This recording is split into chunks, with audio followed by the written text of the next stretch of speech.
Et salut les mages, c'est Akama, on se retrouve pour une vidéo sur Fairy Tail Bizarre Chronicle, une vidéo sur les leaders tant attendus que j'ai faite. Donc j'ai fait une grosse sélection, donc ça fait une semaine ou 2 semaines, je crois que c'est sorti. À peu près, je sais plus exactement quand c'est sorti, mais voilà, donc ça m'a permis de faire une sélection, j'ai dépensé beaucoup de gemmes, donc vraiment j'incite, n'hésitez pas à liker et à vous abonner. Franchement, ça m'a donné énormément de temps pour la préparer et beaucoup de tests. Donc pour faire entre guillemets cette tier list, c'est pas vraiment une tier list parce qu'il n'y a pas tous les persos, j'ai juste fait une sélection. Je me suis donné quand même des critères parce que pour moi un bon leader il doit avoir certains critères parce que si on peut mettre n'importe qui ça n'a aucun intérêt. Donc déjà les caractéristiques du leader c'est que c'est un perso supplémentaire qu'on peut changer la couleur, donc ça c'est pas mal, et qui a des boosts, des caractéristiques secondaires en plus par rapport à la team. Donc ça peut être cool. Donc déjà je me suis dit que je voulais pas de corps à corps en leader. Pourquoi pour corps à corps? Parce qu'en fait on a que un slot corps à corps de leader pour l'instant, c'est tout au fond. Donc c'est à dire que si vous mettez un corps à corps, donc sauf vraiment cas exceptionnel où je pourrais le dire dans le futur ou quoi, mais ça va mettre 3 à 4 secondes de venir seulement tout devant, donc ça vous obligera de jouer un deuxième corps à corps pour pouvoir tanker en attendant que lui y arrive. Donc franchement c'est un peu beaucoup, il perd du DPS, vous perdez le focus potentiel que vous voulez mettre sur lui. Je trouve que ça perd beaucoup trop d'intérêt malgré que le up de stats peut être quasiment important, donc ça peut être sympa, mais je trouve qu'on perd trop de DPS, trop de focus, ça nous oblige de jouer un corps à corps, c'est supplémentaire. C'est vraiment pas fou je trouve. Il y a juste peut-être une exception, c'est j'avais pensé potentiellement à jouer à Makarov. Parce que Makarov, voilà, c'est un corps à corps. En plus, il valide pas, je l'ai pas mis parce qu'il valide pas un autre critère que je vais vous dire après. Parce que l'idée, ce que j'aurais voulu, c'est vous mettre un corps à corps. Mais au moins, Makarov, il vient du fond, il gagne 3-4 secondes pour préparer son ult. Le premier corps à corps va tanker les dégâts. Ensuite, ça sera Makarov et du coup, ça va largement lui laisser le temps de faire sa capacité ultime qui est provocation et invincibilité. C'est très fort.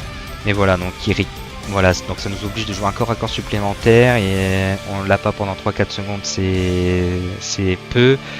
Il y a un autre problème, c'est qu'il fait que tanker, il fait pas beaucoup de dégâts. Et en plus il booste que les persos de la même couleur que sa couleur d'origine, donc c'est pas fou.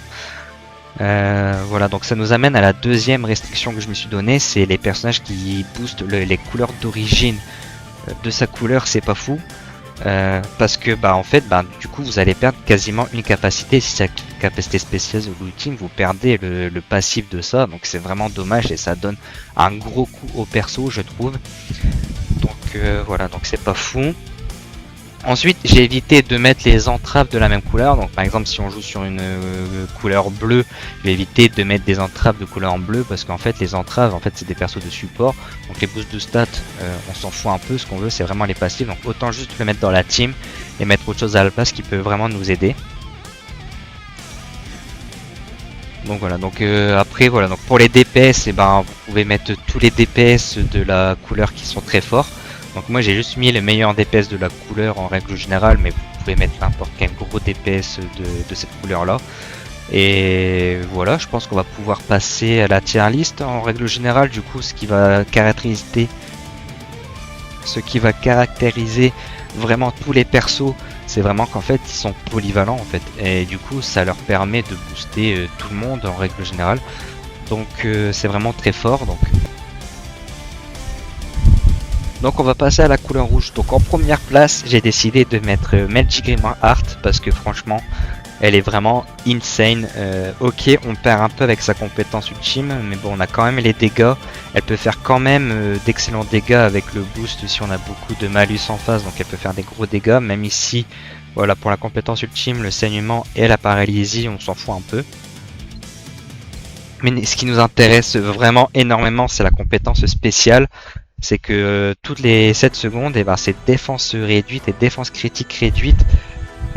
C'est vraiment très très fort et c'est incontesté. Plus en plus on a une compétence normale qui dégâts critiques réduits et attaque réduite sur l'ennemi.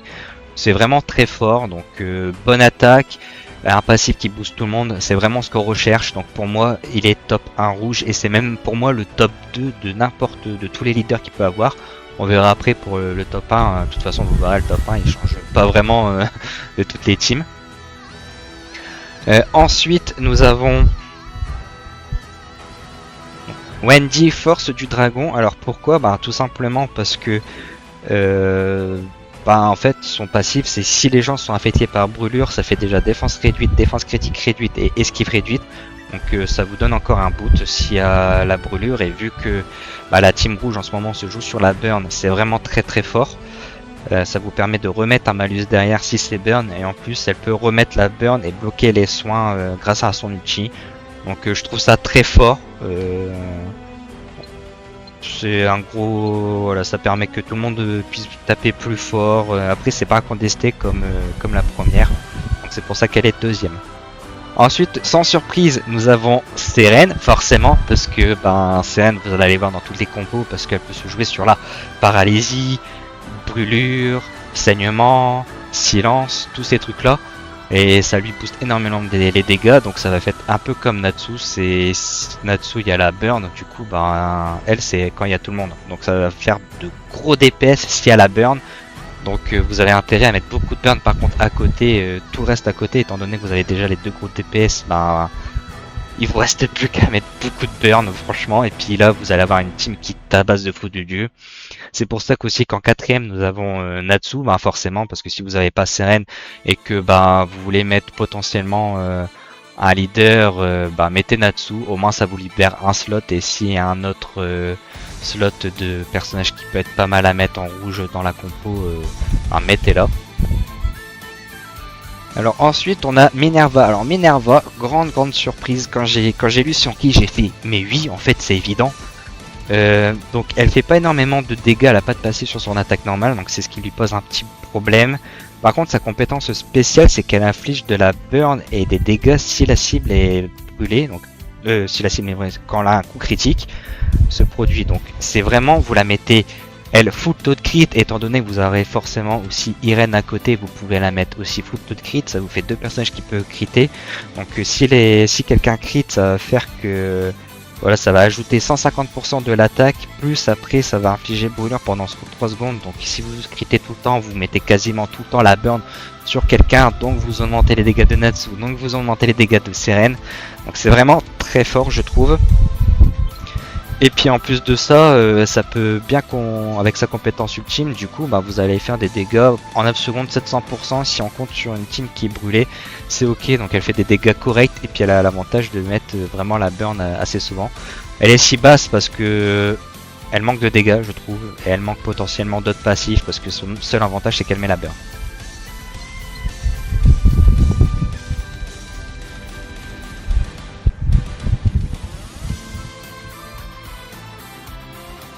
Après pour Miragen de Noël, en vrai elle peut mettre la burn à 20% avec son attaque normale. Sa compétence spéciale c'est qu'elle baisse son cooldown d'ulti si elle touche une cible brûlée. Et ça, voilà, son ulti ça fait énormément de dégâts, c'est un 50% de chance de brûler. Donc 9 secondes pour 900 de dégâts, plus 50% de chance de brûler 3 secondes. Je trouve que c'est vraiment ok. Et ensuite nous avons Guild Darks White, qui est là vraiment pour augmenter vos taux de crit dans la team. Donc ça c'est si vraiment vous avez rien d'autre à mettre, si vous n'avez pas de perso rouge qui est vraiment mieux pour que Natsu vienne en lead, ou si voilà, vous avez vraiment vous avez pas les autres. Voilà, ça vous permettra de augmenter vos taux de crit, donc c'est pas mal. Ouais, franchement c'est ok, moi j'aime bien ce personnage là, même ici pour une team rouge, pour augmenter les taux de crit, ça sert pas vraiment, nous on veut vraiment de la burn. C'est un peu le même cas pour la dernière, c'est Lucie Léon Forme, qui est tant que sur le terrain, voilà, ça va aussi jouer sur les taux de crit. Elle est beaucoup moins forte par contre que Gadil, parce que étant donné que c'est un corps à corps, et il faut le temps qu'elle fasse toute la route, donc ça vous prendra aussi jouer un autre corps à corps. Donc voilà. Donc nous allons passer à la team bleue. Donc la team bleue, donc Lucie Bunny, qui est pour moi le meilleur du coup leader qu'il peut avoir pour l'instant sur le jeu, parce que franchement ce perso est insane. Voilà, là c'est un attaque normale qui permet de réduire le taux de crit de l'ennemi, donc c'est un plus. Et sa compétence spéciale, c'est ce qui la rend vraiment fort, c'est tous les 7 secondes, ça fait défense critique réduite et résistance critique réduite. Ça veut dire que vous baissez la résistance critique, donc vous allez plus souvent crit, et en plus de ça, elle baisse la défense, donc vous allez faire de plus gros dégâts. Donc c'est vrai, le combo il est vraiment insane je trouve. Et en plus de ça, elle fait bon, les dégâts sont une existence. Par contre, sur sa compétence ultime, elle est vraiment là que pour apporter du support. Par contre, elle a 40% de chance de faire des dégâts réduits critiques et de l'attaque réduite en plus. Donc voilà, c'est vraiment intéressant. Donc ensuite, Meldy, forcément, elle revient. C'est les mêmes qualités que pour les persos rouges, donc pourquoi s'en priver. Ensuite, on a Wendy Chat, donc la Wendy Neko, c'est plus c'était pour quel event. Donc elle a l'avantage voilà, de baisser les taux de crit et l'attaque des ennemis avec sa compétence normale, donc c'est un plus. Et sa compétence spéciale, c'est si les ennemis dans la zone sont ciblés par paralysie, voilà, c'est vraiment très fort parce que ça peut baisser la défense critique et l'esquive. Donc ça a vraiment des gros intérêts là-dedans. Et en plus de ça, elle fait des dégâts vraiment corrects à 9 secondes pour 900 de dégâts, contrairement à Lucy Bunny, voilà, où on va vraiment chercher du support. Là, si vous voulez un côté un peu plus dégâts, elle est vraiment mieux que Lucy si vous avez vraiment de quoi avoir des gros supports dans la team. Elle peut aussi mettre la paralysie, la cécité pendant 3 secondes avec son ultime, donc c'est vraiment voilà, paralysie, baisse de défense crit, des dégâts, c'est ce qu'on demande. Donc elle fait rien d'exceptionnel, c'est pour ça 3ème place. Autant les deux premières, voilà, ils font des trucs en mieux. Surtout Meldy qui peut aussi mettre un peu la paralysie avec sa compétence ultime. Mais voilà, c'est le plus polyvalent pour la team bleue, je trouve. Même si niveau dégâts, si vous avez vraiment des gros DPS derrière, ça sera la Lucy et Meldy qui font plus de dégâts, je pense, au total. Mais bon, après, ça peut encore changer dans le futur. Et enfin, Seren, si vous avez vraiment un autre perso bleu que vous pouvez mettre dans la compo, vous mettez Seren, c'est le meilleur DPS de la team bleue, donc c'est vraiment sympa. Pour la team verte, et ben forcément, on a du Lucy Bunny, on le redit plus, Meldy, on redit plus, surtout par rapport à la team rouge et jaune, il y a aussi le saignement, hein, donc sur la compétence ultime, donc ça fait un coup de pouce. CLM pour ajouter des dégâts sur le saignement, elle tape plus fort aussi. Et ensuite, vous mettez le meilleur DPS de la team en distance, c'est Sting là qui est sorti, hein, le Sting forme dragon qui est vraiment sympa. Et après forcément, Gadil et aussi Lucy pour si vous voulez un peu augmenter vos taux de crit ou gérer les taux de crit ennemis. Mais bon, ça c'est que du optionnel, hein, je les mets mais c'est juste une option, mais il vaut mieux largement ceux qui sont devant. Pour la team jaune, et ben là par contre on a du coup la Lucy Bunny forcément, on le redit plus, meilleur DPS. J'ai hésité à mettre Meldy, mais Meldy étant donné que c'est déjà un perso jaune, autant la mettre carrément dans la team si vous voulez la jouer. Donc je me suis dit pas la peine de la mettre en leader. Ensuite, du coup en deuxième position on a Seren qui peut... Voilà, donc pardon, j'ai vérifié, donc voilà, elle tape aussi sur le silence. Franchement, ce perso est très fort et elle tape vraiment très fort avec sa compétence spéciale. Elle booste tout le monde grâce à son attaque normale qui baisse la défense critique en face. Pareil pour son ultime, c'est très fort. Franchement, il n'y a pas à dire. Et ensuite, si vous voulez vraiment un gros DPS, alors là j'ai hésité parce que je savais pas si vraiment je considérais voilà, Satan Soul ou Miragen comme un DPS ou plus comme un support, mais je pense qu'elle fait quand même des très bons dégâts.